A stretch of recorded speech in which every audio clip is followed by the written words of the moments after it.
Hello student, मैं doctor Sudha Saxena, assistant professor of political science from Maheshwari girls PG college. आज का हमारा topic है अमेरिका की संघीय व्यवस्था। जब भी हम किसी देश के संविधान का अध्ययन करते हैं तो हमें दो तरह की शासन व्यवस्था दिखाई देती है, एकात्मक शासन व्यवस्था, दूसरी संघीय शासन व्यवस्था। एकात्मक शासन व्यवस्था हमें ब्रिटेन के संविधान में दिखाई देती है, लेकिन संघीय शासन व्यवस्था हमें अमेरिका के संविधान में दिखाई देती है। अमेरिका की संविधान की एक प्रमुख विशेषता है कि यहाँ संघात्मक शासन व्यवस्था को अपनाया गया, जैसे कि भारत में। संघीय व्यवस्था का मतलब होता है कि छोटे छोटे राज्यों को मिलाकर एक संघ बनाना, जिसमें राज्यों की प्रभुसत्ता को स्वीकार किया जाता है। तो अमेरिका में भी सर्वप्रथम 13 राज्यों को मिलाकर एक संघ बनाया गया था और इस तरह से संघात्मक शासन व्यवस्था की स्थापना की गई है। वैसे हम देखें, अमेरिका के संविधान में संघीय शब्द का प्रयोग कहीं लिखित रूप में दिखाई नहीं देता है, लेकिन संविधान में संघीय शासन व्यवस्था के सभी लक्षण या तत्वों का समावेश दिखाई देता है। अमेरिका का संविधान सबसे पुराना संविधान है, जिसमें 13 राज्यों को मिलाकर एक संघ बनाया गया है और आज वो 50 इकाइयों में बन गया है। संघीय व्यवस्था का मतलब है कि सत्ता का विभाजन, यानी कि जो शक्ति है शासन करने की, वो एक जगह ना होकर एक से अधिक स्थानों पर होना। संघीय शासन व्यवस्था में शक्तियों का विभाजन पाया जाता है। एक केंद्र के पास शक्ति होती है और जितने भी राज्य हैं उन राज्यों को भी शक्तियाँ दी जाती है। इस आधार पर यहाँ शक्तियों का दोहरा प्रयोग किया जाता है। अमेरिकी संविधान में जब हम अध्ययन करते हैं तो हमें संघीय व्यवस्था के प्रमुख लक्षण दिखाई देते हैं। जैसे सर्वप्रथम हम देखें कि प्रभुत्व शक्ति का दोहरा प्रयोग, अर्थात कि यहाँ शक्तियों का विभाजन किया गया है और 2 स्थानों पर शक्तियों का प्रयोग किया गया और ये शक्तियों का विभाजन लिखित रूप में है, जिसमें केंद्र सरकार को शक्तियाँ प्रदान की गई है और राज्य सरकार को शक्तियाँ प्रदान की गई है। दूसरा हम देखते हैं शक्तियों का विभाजन, अर्थात यहाँ शक्तियों का लिखित रूप में विभाजन किया गया है, यानी कि बंटवारा किया गया है। केंद्र सरकार की जो शक्तियाँ हैं वो संघ सूची में रखी गई हैं और राज्य सरकार की जो शक्तियाँ हैं वो राज्य सूची में रखी गई हैं।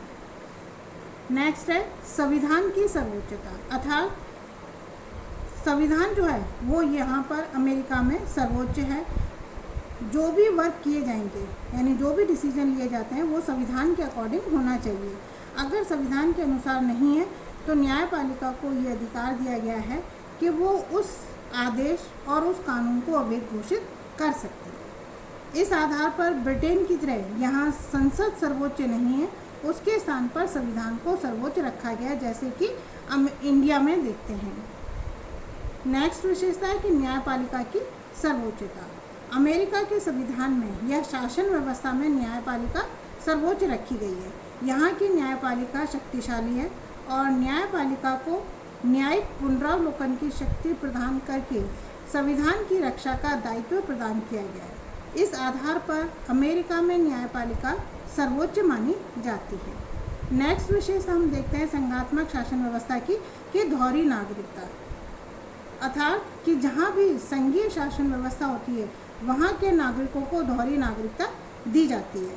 अब अपन देख सकते हैं कि जैसे इंडिया में भी संघीय शासन व्यवस्था है, लेकिन इंडिया के नागरिकों को दोहरी नागरिकता प्रदान नहीं की गई है और इसीलिए इंडिया में पूर्ण रूप से संघात्मक शासन व्यवस्था नहीं है, क्योंकि यहाँ के नागरिकों को केवल भारत की नागरिकता दी गई है, राज्य की नागरिकता प्रदान नहीं की गई है। लेकिन अमेरिका में नागरिकों को केंद्र की नागरिकता के साथ साथ जिस राज्य में वो निवास करता है उस राज्य की भी उसे नागरिकता प्रदान की गई है। नेक्स्ट विशेष हम देखते हैं कि संघीय व्यवस्था पिका के द्वितीय सदन में इकाइयों को समान प्रतिनिधित्व, ये एक महत्वपूर्ण विशेषता है कि यहाँ जो हमारी संसद होती है, संसद का जो द्वितीय सदन होता है जो कि राज्यों का प्रतिनिधि माना जाता है, यानी कि वहाँ पर राज्य सरकार से प्रतिनिधि निर्वाचित होकर आते हैं।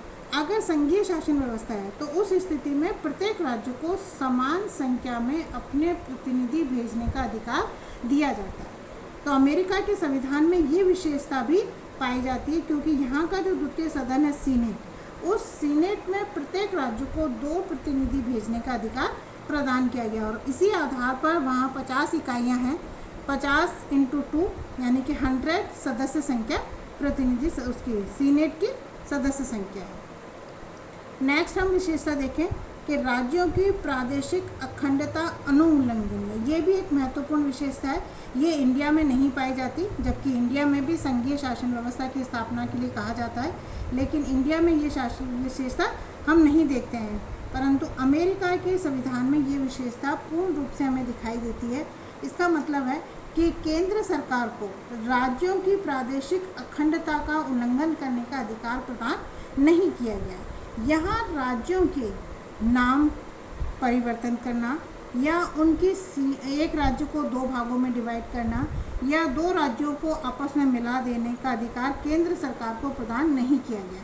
केंद्र सरकार अगर किसी राज्य का नाम परिवर्तित करती है तो उसे राज्यों से स्वीकृति लेना आवश्यक है। राज्यों की परमिशन के आधार पर ही वो 2 राज्यों को एक कर सकती है या एक राज्य के 2 टुकड़े कर सकती है। इस आधार पर यह माना जाता है कि यहाँ के राज्यों की प्रादेशिक अखंडता का उल्लंघन करने का अधिकार केंद्र सरकार को नहीं दिया गया है। नेक्स्ट हम एक विशेषता ये भी देख सकते हैं कि यहाँ दोहरा संविधान, यानी कि केंद्र का संविधान तो है ही और साथ में राज्यों को भी अपना संविधान बनाने का अधिकार दिया गया है, लेकिन ये शर्त जरूर होती है कि राज्य सरकारें जो संविधान बनाएंगी वो संघीय संविधान के अनुसार ही बनाएंगी। इस आधार पर हम देखते हैं कि अमेरिका के संविधान में संघीय शासन व्यवस्था की सभी विशेषताएं मौजूद हैं, जिस आधार पर यह कहा जाता है कि अमेरिका एक संघात्मक शासन व्यवस्था की स्थापना